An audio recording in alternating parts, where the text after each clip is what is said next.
In this video, I'll show you how to install a 100% completed save file for Resident Evil 7. Check my video description for this download link.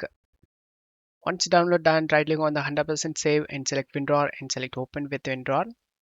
And now navigate to C drive, users, public, public documents, Steam, text, find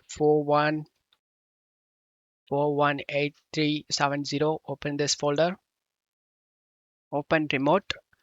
Drag and drop this to desktop to take backup your game progress.